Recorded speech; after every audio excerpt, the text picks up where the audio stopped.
Lume și bine v-am regăsit la un nou videoblog. De data asta vreau să vorbesc despre școală, evident despre școală, despre sistemul de învățământ din România. Din aici, din Spania am văzut, din câte am văzut, e foarte, foarte bun și nu e așa de aglomerat cum e sistemul de învățământ din România. Bun, atunci, acum câteva zile, SF Gaming a postat un clip în care își spunea opinia despre școală și a spus că școala nu e diabolică. Deci aici pot să contrazic că școala în România e diabolică. De fapt, nu e diabolică, dar e iad. Păi hai să vă spun o chestie. Eu cum gândesc și eu cum văd lucrurile. De exemplu, mulți profesori se iau de copii pentru că nu învață sau că nu-și fac temele, că nu se pregătesc la acea materie și așa mai departe. Dar hai să vă spun și vouă un program. Deci hai să vă spun cel mai prost tâmpit program ever. Bun. Te scoli la ora 7 dimineața, da? Te îmbraci, te speli, te așa, mergi la școală, la ora 8 ajungi acolo, de la 8 până la ora 2 ai școală, teme, lecții, mă rog, așa, poate mai dă și un test, T2, după care vii obosit acasă, să zicem că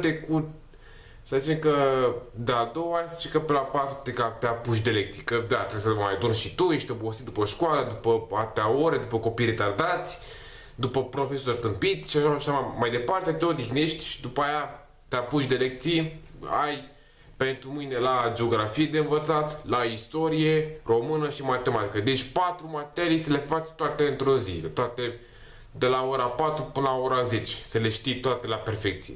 Mă rog, să le știi. Bun. Acum, hai să simplificăm, hai să intrăm mai mult în amănunt. Deci să zic că dacă faci tema la română și la matematică, îți ia cam 2 ore, cam pe la... Te apuci de la 4, cam pe la 6 termini. Deci la ora 4 ai început-o, te mai extinzi mai nu știu ce, până să mai găsești un pix. Așa, 2 ore faci. 2 ore faci la română și matematică și apoi 6. După aia ți-e foame, că vine cina. Da, trebuie să mănânci de seară. Bun, după ce ai mâncat de seară, de la 6 încolo tu mai chef să mai înveți? Adică, stai puțin, deci tu mai ai la geografie și istorie. Pe cum ai vrea tu să știi? Acum, pe bune, cum ai vrea să înveți de la până la 6 până la ora 10? Gândiți-vă că după atâtea ore de școală, 2 ore somn și 2 ore, încă 2 ore de învățat. De futeme. Ți-a cam făcut ziua praf. Bun, să zicem că înveți până la ora 10. Timp de tine, adică timpul tău liber s-a dus, deci toată săptămâna îți acorzi timpul mai mult școlii, pentru că da, școala e mai importantă, ce să zic. La cei în școală, la cei în România numai școală ne trebuie nouă. Bun, deci pe la ora 10, gândiți-vă, mai vă faceți un duș și vă culcați. Și pe a doua zi, după ce ați învățat la acea materie, vă dă test la română, pentru că suntem în România și deci mă enervează idioțiile astea deci nu gândesc profesorii, deci o mentalitate de asta cretină, deci vă dă test neanunțat, deci neanunțat, așa, dă test, că îl doare pe la bască, ce face la când vine acasă profesorul? Mănâncă o ciorbă de bură sau o ciulama, după care se uită la TV până la ora 10 seara. Se uită mai să văd ce le predă la proștii de copii, să văd el. Le predă. Mă doare fix la pendulă, frate. Nu așa că am gândesc ei, adică ești nu se gândesc, bă, nene, dar să dau test neanunțat, de ce eu, în primul rând, dacă aș fi fost profesor în România, nu aș fi dat test neanunțat decât dacă mi s-a fi spus, dar e treaba mea ce fac eu la oră și când dau eu teste, nu? Primul rând că mi se pare idioțenie, prostie crasă să dai test neanunțat. Păi vă spun și de ce, argumentez răspunsul.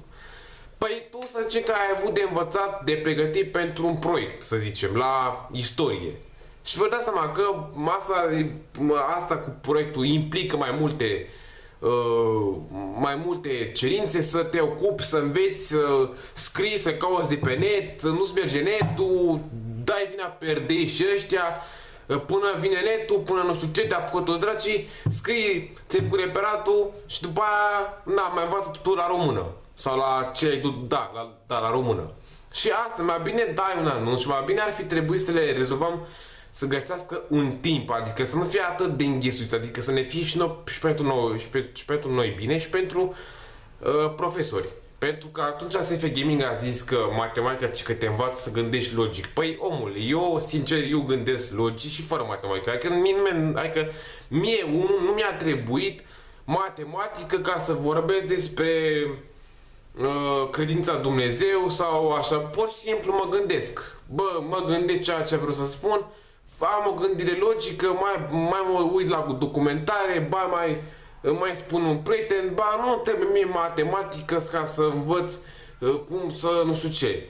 Sau la istorie, la fel, nu trebuie mie istoria așa multă sau când s-a căcat Ștefan cel Mare, la ce oră și la ce dată, ca să vorbesc mai altfel. Acum pe bune, interesant să aveți istoria, să aveți despre domnitori, despre Ștefan cel Mare, despre data, despre toată treaba asta, dar sincer, sunt unele faze care chiar nu ne interesează. Și știu că sunt foarte multe chestii interesante, dar treaba e că mai bine le-ai citit tu și nu ar trebui să le înveți din obligație, pentru că dacă le înveți din obligație și tu nu ai satisfacție, acum pe bune, cred că o să spună nimeni nu avem satisfacție de învățat, dar trebuie, că suntem elevi, avem o viață în parcurs, deci oricum în România nu prea se mai face așa cine știe ce mare lucru în România, deci nu prea ai cum să-ți angajezi așa un serviciu să ai un trai decent, din păcate. Bun, și asta e cu treaba asta, primul că și cu sculatul de dimineață, mă rog, acum că să te sculi de dimineață nu e așa mare tragedie, înțeleg că pentru unii e greu să se scoale de dimineață, se culcă la 2. Așa, depinde acum, te culci la 2, dar în fapt ar trebui să ai un program. Adică când e ora de culcare, e ora de culcare și la mine la fel. Eu, de exemplu, mie mi se face somn de la ora 9 sau 10. La 10 mă culc aici în Spania, deci la București mi s-a mai întâmplat să mai mă culc la 11. Maxim 11 mă culcam eu. Dar aici la 10 mie somn, pur și simplu mie somn, că mă trezesc și de dimineață, mă duc și la școală, am ore până la luni și marți 7 ore și vă gândați seama că e obositor 7 ore să stai în școală, după care să vii acasă, te relaxezi și tu, te joci pe calculator, mănânci și după aia mai ești cu câinii pe afară, mă obosește, voi nu știu ce faceți, voi stați de la ora 11 până la ora 6 și nu frecați mintea pe acolo. Bun. Deci asta e cu chestia asta cu sistemul de învățământ, dar ar trebui să fie mai liber, adică după părerea mea și după câte am auzit eu, este cel mai greu sistem de învățământ din Europa. Adevăr că așa și este. Mi-amintesc eu că aveam, parcă prin clasa 7-a, aveam în săptămâna aceea, deci a fost cea mai, îmi scuzați limbajul acum, dar a fost cea mai futută săptămână din școală de când am, pentru că, deci, vedeți voi ce încălcită, ce cremvuște aveau profesorii, deci erau profesori cum mi-am dat. Saraman. Bun, deci, luni îmi dădea test la geografie, că normal, îmi dă test ca să-mi zică mie, ca să zică mie ce știu, dar ce mă trebuie pe mine profesor. Bun, deci, îmi dădea luni test la geografie, marți, nu mai știu ce m-a ascultat la fizică, miercuri ne dădea test la nu știu ce, la istorie sau la... nu, la chimie. Așa, și joi, în sfârșit, și parcă m-a ascultat la ceva. Băi, nene, deci aveam un program de la... de să-ți bagi pruncii și muierea în el de program. Pentru că mie nu mi se port ok să am săptămâna toată full option, deci am fost stresat la maxim, am fost futut la maxim. Bun. Acum că și cu povestea asta cu sistemul de învățământ, acum hai să vorbim despre ce visăi ia cu 2 zile. Am vrut să fac vlogul, dar n-am avut ocazia, că a fost lume pe aici. Așa, bun. Băi, mă enervează foarte mult visurile în care mă ies dintr-un loc sau ies dintr-o casă și când vreau să mă întorc acasă, nu mă găsesc în vis. Hai să vă spun. Deci am ieșit deci visam și am ieșit din casă. Aveam o ușă parcă din baie, ieșeam pe afară. Și când am ieșit afară, mesăiul ce mesăi, vedeam cam seara așa. Și când am văzut, era intrarea în Elce. Bă, am zis, băga mie și picior acum, acum ajung acasă. După care m-am trezit într-un McDonald's. Bă, mesă, era mare McDonald's, deci era, nu știu, era foarte mare. Bă, și mă plimbam, mă uitam eu pe aici, mă făceam că așa. Și, nu mai știu, am intrat într-un fel de cameră, nu știu, un fel de... Da, ca un fel de cameră și m-a întrebat unul ce vreau sau ceva de genul ăsta în engleză și eu am zis I want to exit I want to exit this building, ceva de genul ăsta, building sau cum se spune, building. Și mi-a zis, mi-a arătat unde e, evident că era un fel de, când am mers puțin, am mers, era, deci am mers așa și în față era un, cum ne-am să vă spun, era un fel de ușă, deci era un fel de, cum ne-am să vă spun, era un fel de drum. Dar bine, deci mergeam puțin în fața mea era o ușă și în stânga mea era o altă ușă și erau ușile lângă ele, așa. Bă, mi s-a părut mie că, bă, dă-o dracu de treabă. Și dracu, aia este ieșirea, crezi că ieșirea de asta, să te vede străzile, mașinile. M-am uitat, am deschis ușa, bă, și am văzut un fel de cameră de asta unde sunt păstrate pe astea, cum neba se cheamă. M-au pus toate de mamă și m-am zis, băga mie și piciorul, mă, frate, ăștia, vezi că mă răpesc ăștia la mall, la McDonald's. Și când am vrut să ies, am văzut în dreapta mea, era o femeie și cu un bărbat, știi? Și când am vrut să ies, parcă am auzit că se închide ușa, știi? Și am zis, băga mie ceva, frate, și băi, în mintea mea era, de ce? Puteam să nu intru pe aici, vreau să dau timp înapoi, să nu mai merg, deci nu știu, mă simțeam încordat și am dat în vis, am dat așa, ceva de genul ăsta, așa. Și m-am trezit din vis, mă, frate, mamă, am zis, băga mie și piciurile de McDonald's, că uite, bă, frate, bă, îmi creează și coșmarul, bă, frate. Bun, am mai visat, tot în aceeași noapte, parcă, am visat că parcă mă duream cu maică mea și cu taică-miu, mă duceam la fel de secție de poliție. Și, nu știu, când am intrat pe o secție de poliție, era o femeie care spune că i-a furat ceva și polițista foarte nervoasă a spus așa, lasă-mă că poate hoțul avea copil. Și femeia, nu știu, se uita pe lângă ea, nu știu, făcea așa, ceva de genul ăsta, așa, știi, se făcea pe frunte. Și după aia, din câte am auzit din vis, a spus cumva că dacă spun, dacă bărbatul meu, azi din vie, că femeia spune, dacă bărbatul meu spune ceva, caseta va rula. Adică presupun că era ceva ascuns în caseta, adică vorbea un secret, ceva de genul. Asta am reținut-o din vis. După care m-am așezat pe un scaun, deci era un fel de birou, în fața mea era un fel de grăsan, de o fată,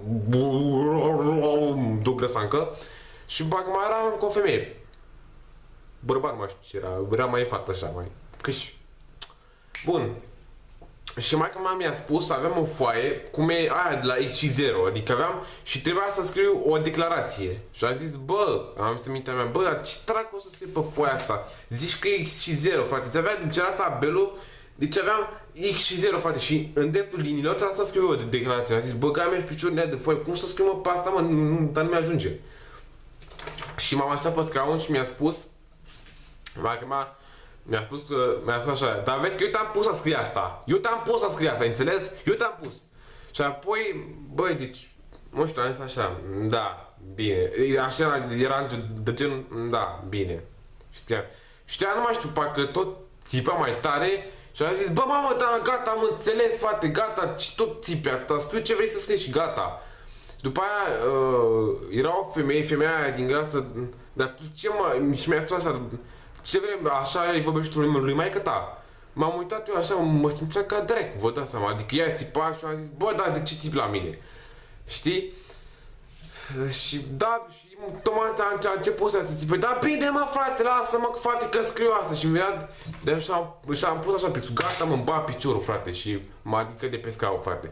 Și am visat că parcă mă duceam, eram într-un fel de tren în secția aia și am văzut zăpadă așa, era albă, frate, am zis, bă, ce-o fi să zăpadă, o fi ceva de bine. Bun, și aseară am visat, aseară am visat, nu, parcă eram cu o clasă, o să pacheam cu un prieten de-al meu bulgar și nu mai știu exact, parcă cobora, nu mai știu, deci a fost foarte șmic de visul, dar nu știu prea știu cum să vi povestesc, dar în fine, vă povestesc asta. Problema că asta totul pentru episodul de astăzi, nu uitați să vă abonați, dați like, coment, share, subscribe și ne vedem data viitoare cu un nou videoblog sau cu un episod din GTA 4. Deci, pa, pa!